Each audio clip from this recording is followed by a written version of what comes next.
Hello guys, মাংস রান্না করব। গরুর মাংস। তার মধ্যে প্রথম দিয়ে দিলাম এলাচ, দারচিনি, তেজপাতা। এলাচটা থেতো করে দিয়েছি। তারপরে তার মধ্যে দিতে হবে হলো জিরা। জিরাটা আমি এই তারিখে আলাদা গুঁড়ো করে রেখেছিলাম। তারপরে দিতে হবে আপনার, আমি এর মধ্যে পাঁচফোড়ন দিছি। তারপরে মৌরি, রাঁধুনি সস, পাঁচফোড়ন, সাদা এবং কালো এলাচ অল্প একটু দেবো, মাংসর জন্য অন্যরকম একটা সেন্ট আসে। আপনারা দিয়ে খেয়ে দেখবেন কেমন হয়। তারপরে দিব এখানে বাজারে যে গরম মশলার গুঁড়ো পাওয়া যায় সেটা। তারপরে দিব এই যে সেই আমার ভাইরাল মশলা, এই মশলাটা এটার মধ্যেও আছে। আমি হাত দিয়ে নিলাম, যেহেতু হাতি মাখায় রান্না করব আজকে। যাই, এনাফ, আর লাগবে না। আর দিতে হবে লবণ। লবণ একটু কমে দিতে হবে, মশলার মধ্যে লবণ আছে। মাখিয়ে যেহেতু দিতেছি তাহলে দিতে হবে আপনার কিছু পেঁয়াজ, কারণ এই মশলাটার মধ্যে অনেকগুলো পেঁয়াজ আছে যেটা মশলাটা করা। 3-4টা কাঁচামরিচ ফালি করে। আর দিতে হবে এর মধ্যে সয়াবিন।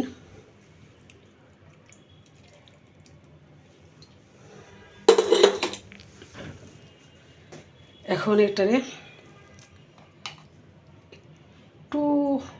একটু হলুদের গুঁড়া দিলাম, কারণ আগে যে মশলাটা করছি সেটা একটু হলুদের গুঁড়োটা ছিল, গাঢ় ছিল। এটা একটু হালকা হয় তাই একটু দিলাম, আর অল্প দিলাম আর কি।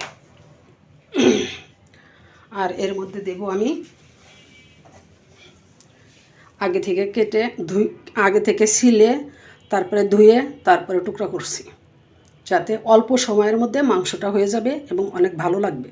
আপনারা খেয়ে দেখেন একদিন, আমার মতো করে রেসিপি করে বলবেন যে না ভালো লাগছে। আর এখানে 2টা লবঙ্গ, গোলমরিচ আমি দিয়ে দিব। এটা মাখিয়ে তুলে দিয়ে নিই, এটা আস্তে আস্তে দেওয়া যাবে, সমস্যা হবে না। যত সুন্দর মাখাবেন তত তরকারি মজা হবে। কষাইয়া যেহেতু দিচ্ছি না, অবশ্য মশলাটা আমার ভাজা আছে, আপনাদের ভাজা দেখাইছি কী কী মশলা দিয়ে আমি ওটা ভাজছি। এই মশলাটার মধ্যে দিছি আমি আদা, রসুন, পেঁয়াজ, হলুদের গুঁড়ো 100 গ্রাম, মরিচের গুঁড়ো 100 গ্রাম, ধনিয়া সসের গুঁড়ো 100 গ্রাম। আর জিরাটা আমি আলাদা ব্লেন্ড করছি। সাধারণত আমি জিরা শিলপাটায় বেটে খাই।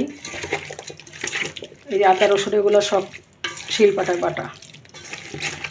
এটা যত মাখাবেন তত মজা হবে তরকারি।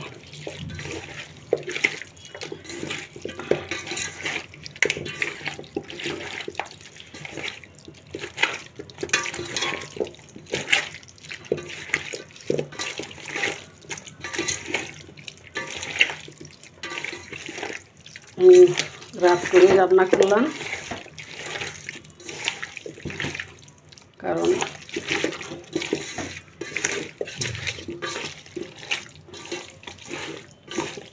আমি একটু বাইরে যাব কালকে, তাই ওদের 2 ভাইয়ের রান্নাটা করে গেলাম। আসলে আমি এক হাতে ধরি আর এক হাতে রান্না করি, তো এটা আনতে সেটা আনতে অনেক দূর চলে যায়, অনেক সময় ক্যামেরা সরে যায়, নিজের চোখ দিয়ে দেখতে গেলে ক্যামেরাটা সরে যায়। ইনশাল্লাহ আপনাদের দোয়ায়, আপনাদের ভালোবাসা থাকলে স্ট্যান্ড কিনবো, মাইক্রোফোন কিনবো। আমি চাই না আমার অন্য কোনো টাকা যে আছে সেই টাকা থেকে আমি মাইক্রোফোন কিনি। আমি চাই না যে আমি অন্য যে টাকাটা আছে সেই টাকা, আমার অন্য খাদের টাকা আছে ওগুলা দিয়ে আমি স্ট্যান্ড কিনি। আমার এটা আমি কারো কাছে বলিও না, এটা আমার ইচ্ছা হচ্ছে আমি ফেসবুকের টাকা দিয়ে যা যা কেনা লাগে কিনে নিব। জানি না আমার মতো কন্টেন্ট ক্রিয়েটার পারবে কি না। এই তো পানি দিয়ে দিচ্ছি।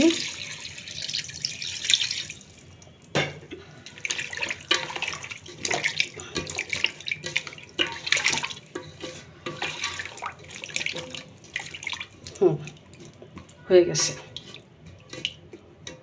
কারণ পেঁপে দিছি,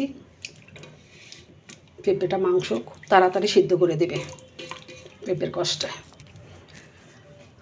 হ্যালো গাইস, এটা আমি এখন তুলে দিলাম চুলায়।